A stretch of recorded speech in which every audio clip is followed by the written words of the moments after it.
अपनी मीठी बोली से पंछी को गीत सिखाए वो। उसकी आंख में आंसू आए तो बादल घिर जाते हैं, उससे मिलने चांद सितारे धरती पे आ जाते हैं। जिस दरिया में पाँव धरे पानी गुनगुना है, तुलसी के बारे में कुछ ऐसा सुना है। तुलसी मोरे अंगना, तुलसी मोरे अंगना। कोई भी कुछ बोल देगा तो क्या आप उसके ऊपर अपनी पूरी जायदाद लुटा देंगे? पर बहू, जेवर के पैसे तो उन्होंने ही दिए थे ना हमें। हाँ ठीक है, पैसे उन लोगों ने दिए थे, लेकिन जेवर तो हम लोगों ने बनवाए है ना।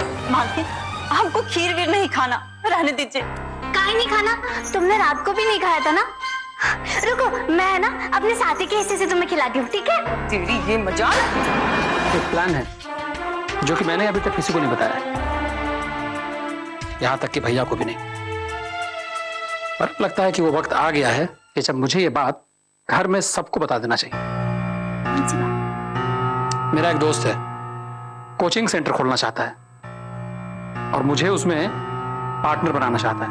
हाँ तो बन जाइए ना, इसमें सोचने की क्या बात है? अरे लेकिन उसमें 1.5 लाख रुपए पूंजी लगाना पड़ेगा। अरे तो भैया से मांगिए ना, जब वो अपने लिए कंपनी खोल सकते हैं तो हमें देने में क्या बुराई है? हाँ हाँ, क्यों नहीं दे सकते। और बल्कि मैं तो कहता हूँ कि उनकी एक साइट भी है जो खाली पड़ी रहती है। मैं सोचता हूँ कि उसी को साफ सफाई करवा लें, डेंट पेंट करवा दें और बस वहीं पर क्लासेस शुरू हो जाए। पर सुनिए, भैया जी से 2.5 लाख रुपए मांगिएगा। 2.5 लाख रुपए? 2.5 लाख क्यों? खर्चा तो 1.5 का ही है ना। आप भैया जी को जानते नहीं कितने बड़े व्यापारी हैं। 2.5 लाख मांगेंगे तब 1.5 लाख देंगे। ऐसा कुछ नहीं होगा, मैं जितना मांगूंगा उतना ही उनको देना होगा। अब रात बहुत हो गई है, बाकी बातें कल करेंगे, सोइए। मैं ना साथी से कहकर तुम्हारे लिए ना नए नए कपड़े भी लेकर आऊंगी, फिर तुम, मैं और मीनू हम सब साथ साथ खेलेंगे, ठीक है? अरे अरे साथी,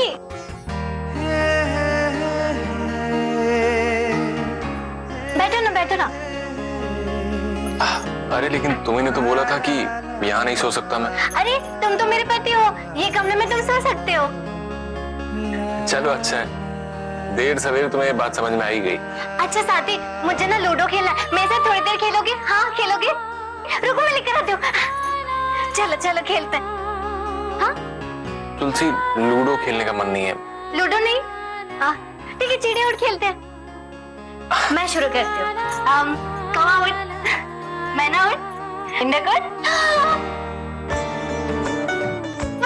फंस गए, देखो फंस गए। अच्छा अब है ना, तुम अपने दोनों हाथ ऐसे आगे करो, मैं मारूंगी और तुमको बचाना है, ठीक है? चलो हाँ शुरू करते हैं। हार गए, मैं जीत गई। अब तुम्हारी बारी। ठीक है, चिड़िया उड़, मैना उड़, गाय उड़।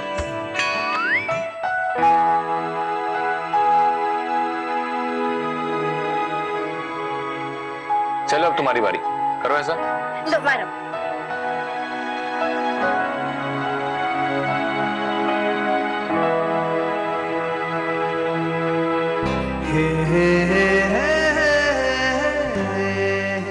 अरे तुमने तो मारा ही नहीं। अरे इतनी प्यारी बीबी को मारा थोड़ी ना जाता है, प्यार किया जाता है। अच्छा छोड़ो, फिर से खेलते हैं, मैं शुरू करती हूँ, ठीक है? चलो ना। नहीं तुलसी, अब मैं थक गया हूँ, अब हम सोते हैं, ठीक है? ठीक है।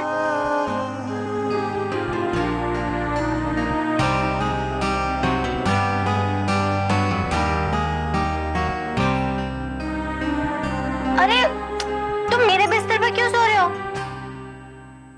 हमने कहा था कि तुम हमारे कमरे में सो सकते हो, यहाँ नहीं। तो फिर कहाँ सोऊं मैं? ठीक है सो जाओ, मैं ना ऐसे यहाँ सो जाती हूँ, ठीक है? अरे ऐसे क्यों सो रही हो? यहाँ रख के, सर रख के सोना। अरे ठीक तो है, तुम उधर मुँह, मैं इधर मुँह, ठीक है?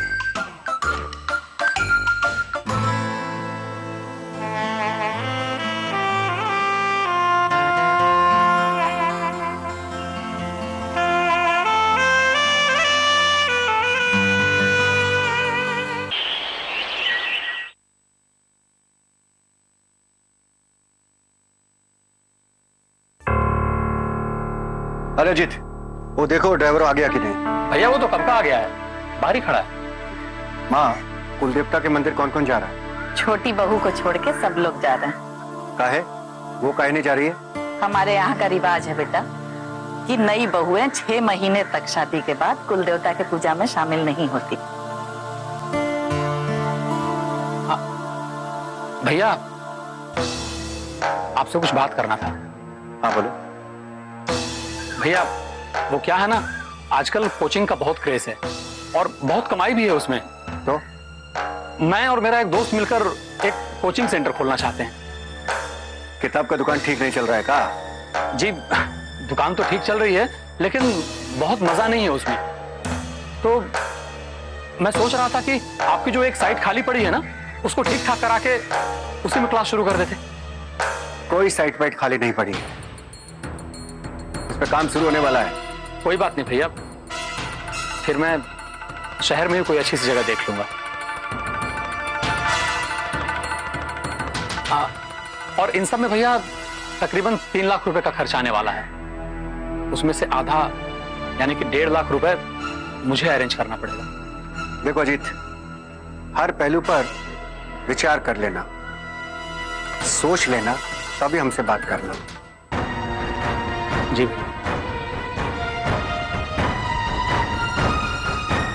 ये कौन बात हुई? एक भाई को तो अपने बिजनेस में पार्टनर बना रहे, हम ही सब पर आए हैं इस घर में। अरे नहीं बहू, अजीत की बात हाकिम समझ नहीं पाया और तुमको भी खुलकर समझाना चाहिए था। मैंने कहा तो माँ, अब और कैसे कहा जाता है? अच्छा ठीक है, तुम लोग चिंता मत करो, मैं समझाऊंगी हाकिम को। चलो बहू, पूजा में देर हो रही, चलो तैयारी कर रही है।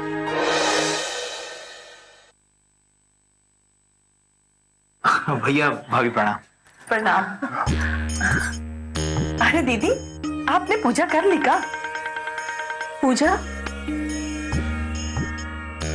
कैसी पूजा? अब लो कर लो बात। अरे दीदी, आज कुल देवता का पूजा है। अरे हाँ, हमारे तो ध्यान से ही निकल गया था। हम भी ना, वो कहा है ना दीदी कि हमारे कुल देवता तो एक ही हैं और उनकी मूर्ति आपके यहाँ ही है।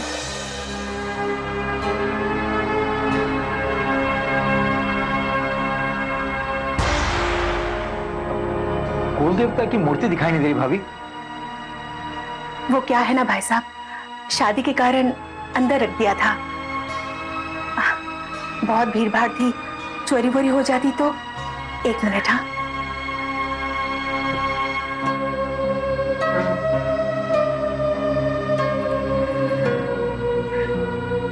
ये लीजिए मूर्ति। शोभा, इन्हें मंदिर में रख दो और धूप अगरबत्ती कर देना। देख रहे हैं जी, कितनी सुंदर मूर्ति है ना, असली सोने का है। और आजकल के जमाने में ऐसी मूर्ति मिलती कहाँ है? अरे भाई, वो जमाना सस्ते का था, आजकल ऐसी मूर्ति कोई बना सकता है? आजकल ऐसी मूर्ति बनाने के बारे में कोई सोच भी नहीं सकता।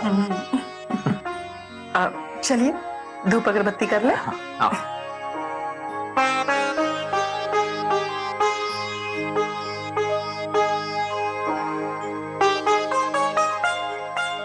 भाई साहब, आप पूजा नहीं करेंगे?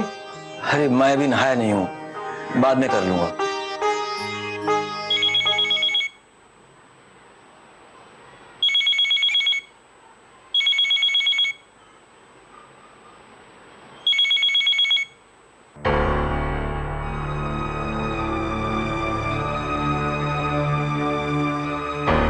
हाँ लाल जी। अरे नमस्कार चाचा जी।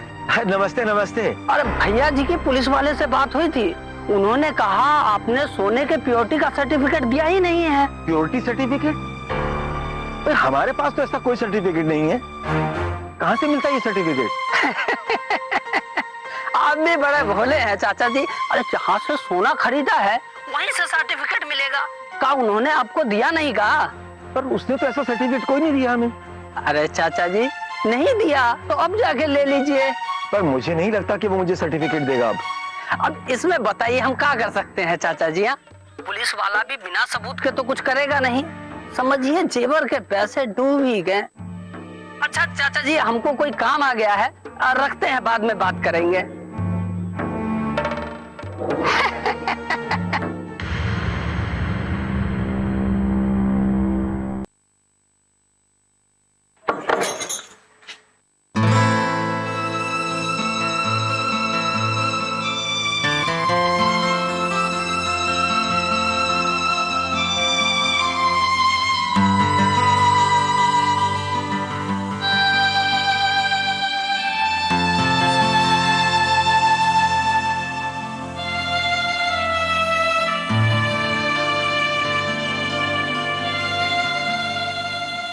ये ले चंदा, बिस्किट खा।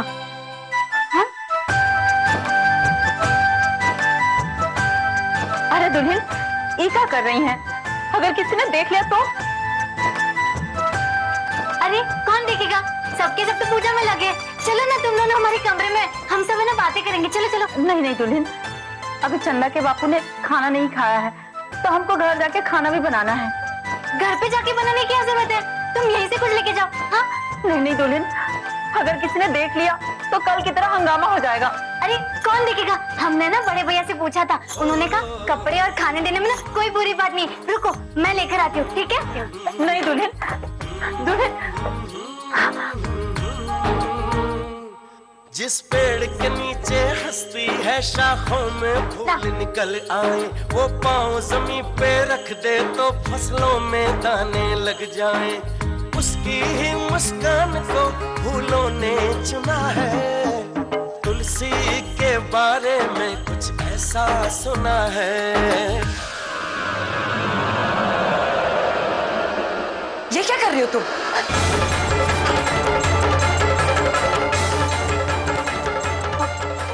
मालकिन, हमने कहा था छोटे बहू से थोड़ा अनाज चाहिए। चुप, बिल्कुल चुप। मैं तुमसे नहीं, दुल्हन से बात कर रही। दीदी, इसके घर पे ना खाने के लिए कुछ भी नहीं है और इसका पति भी बीमार है। तो मैं क्या करूं? तुम्हें कहा था ना कि बिना मुझे पूछे तुम्हें किसी को कुछ नहीं देना है। दीदी, कल तो बड़े भैया ने कहा था ना कि कपड़े और खाने देने में कोई बुरी बात नहीं होती है। बोला था वो ठीक है बहू, लेकिन ये तुम्हारी जेठानी है, इनका कहना माना करो। सुमति यहाँ मुफ्त में काम नहीं कर रही है, महीने के आखिर में उसे पैसे मिलने वाले। सुमतिया, अभी छुटकी बहू नई नई है, कुछ भी मांगना हो तो बड़ी बहू से मांगा करो। जी अम्मा जी, वो मैंने इसको दिया था क्योंकि इसके घर पे खाने के लिए कुछ भी नहीं है। चलो अभी सारा अनाज वापस करो। जी ये लीजिए। अरे नहीं बहू, रहने दो।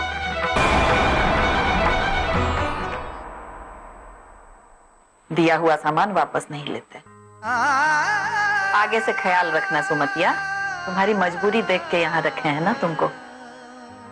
चंदा चल। देख लिया अम्मा जी, आपकी छोटी बहू के कारनामे। अब तो लगता है कि घर में ताला लगा के रखना पड़ेगा। बहू, आगे से ख्याल रखना। इनको तो खुद समझ में आना चाहिए अम्मा जी कि ऐसे कुछ भी किसी को भी उठा के नहीं देना चाहिए। अब जाने दो बहू।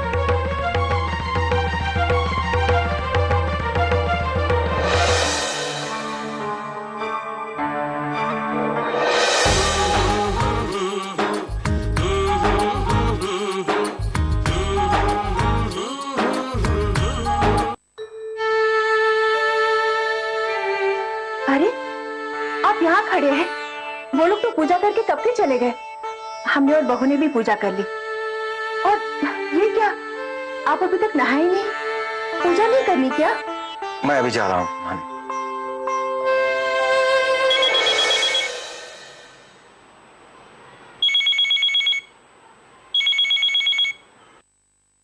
हाँ लाल जी बोलो। चाचा जी, भैया जी ने कहा था फोन करने के लिए। कहा कि भैया जी ने पूरा कोशिश किया, लेकिन पुलिस भी बिना सर्टिफिकेट के कुछ नहीं कर पा रही है। जानता हूँ लाल जी, हाकिम ने हमारे लिए जो भी किया है वो बहुत किया है, मैं उनका बहुत आभारी हूँ। अरे कोई बात नहीं है चाचा जी, जिंदगी में उतार चढ़ाव तो आते ही रहते हैं, आप चिंता मत कीजिए। भैया जी ने कहा है कि अगर सर्टिफिकेट नहीं मिल सकता तो चाचा जी से कहना परेशान होने की कोनो जरूरत नहीं है, हम समझेंगे। पैसा डूब गया। नहीं लाल जी, हाकिम जी से कहिएगा कि उन्होंने हमारे लिए जितना किया है वो बहुत किया है। अरे उनके पैसे सही सलामत पहुंच जाएंगे।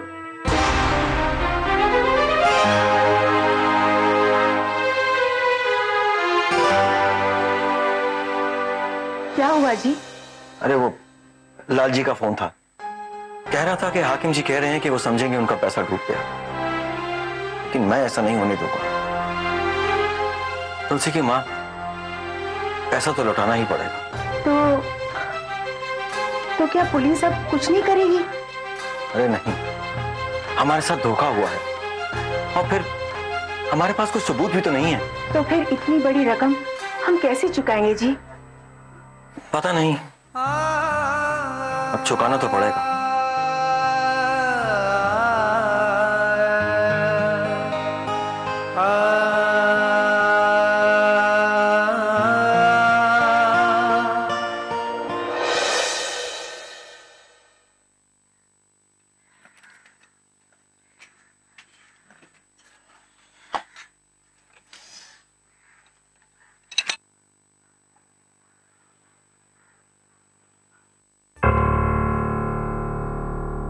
फिर तुमने चाय में चीनी कम डाल दी।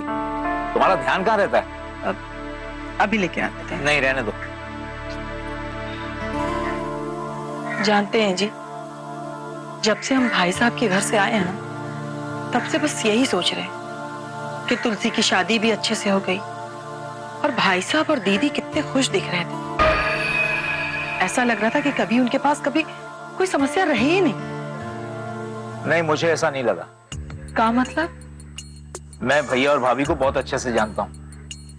वो जरूर किसी बात को लेकर परेशान है, वरना कुल देवता की पूजा करना भूल जाए, ऐसा हो ही नहीं सकता। हाँ, बात तो आप सही कह रहे हैं, काहे कि हमेशा उन लोग पूजा हमसे पहले कर लेते थे। लेकिन ये भी तो हो सकता है ना कि उनके दिमाग से उतर गया हो। नहीं, उन्हें जरूर कोई समस्या है, तो मानो या ना मानो, मैं भैया और भाभी को बहुत अच्छे से जानता हूँ। हो सकता है बेटी और बहू में कुछ हुआ होगा। नहीं, बेटे और बहू से कुछ नहीं हुआ, वरना कंचन की बातों से पता चल जाता। कंचन की बातों से ऐसा कुछ नहीं लग रहा था। हाँ, जरूर तुलसी के ससुराल में कोई बात हुई होगी। अरे लेकिन पता कैसे चलेगा कि हुआ क्या है? आग लगी है तो धुआं तो जरूर उठेगा। आज नहीं तो कल बात पता चली जाएगी। हाँ, एक काम हो सकता है, अगर अजीत जी को फोन लगाऊं तो बात पता चल सकती है।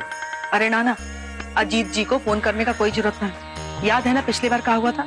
अजीत जी ने फोन कर दिया था भाई साहब को, कितना बड़ा हंगामा खड़ा हुआ था।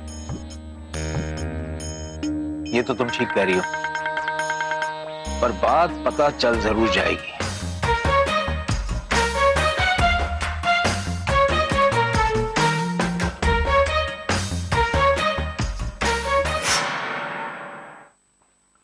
आओ लाल जी।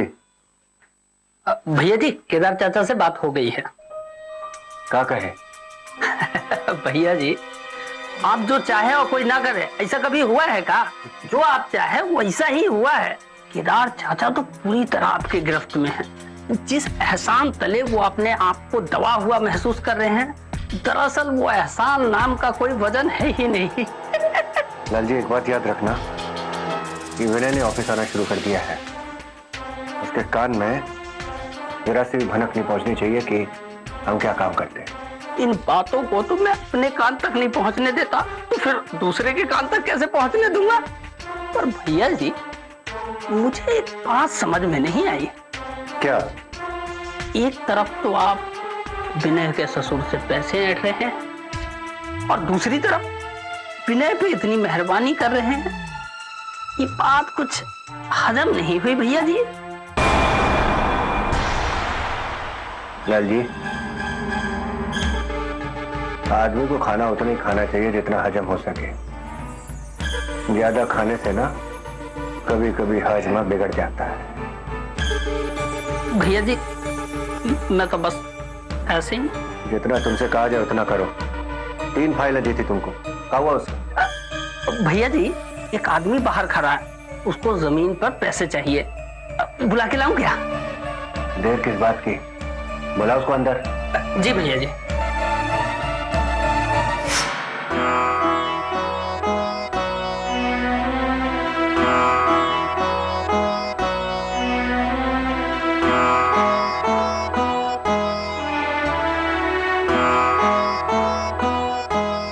देख रहे हैं जी, कितनी सुंदर मूर्ति है ना, असली सोने का है।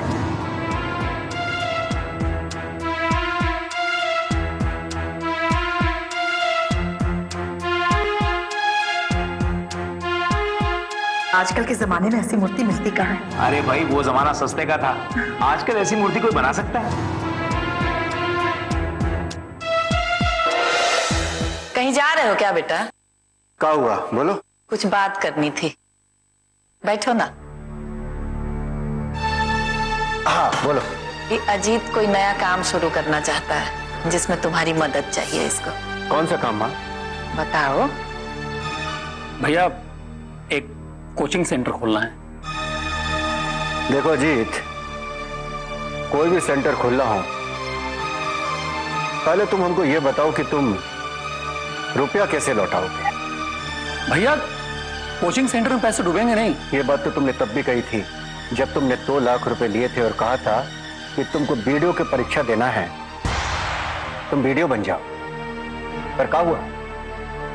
पैसा सब डूब गया माँ। पर भैया उसमें मेरे साथ कई लोगों के पैसे डूबे थे और फिर उसमें मुझे ज्यादा जानकारी नहीं थी।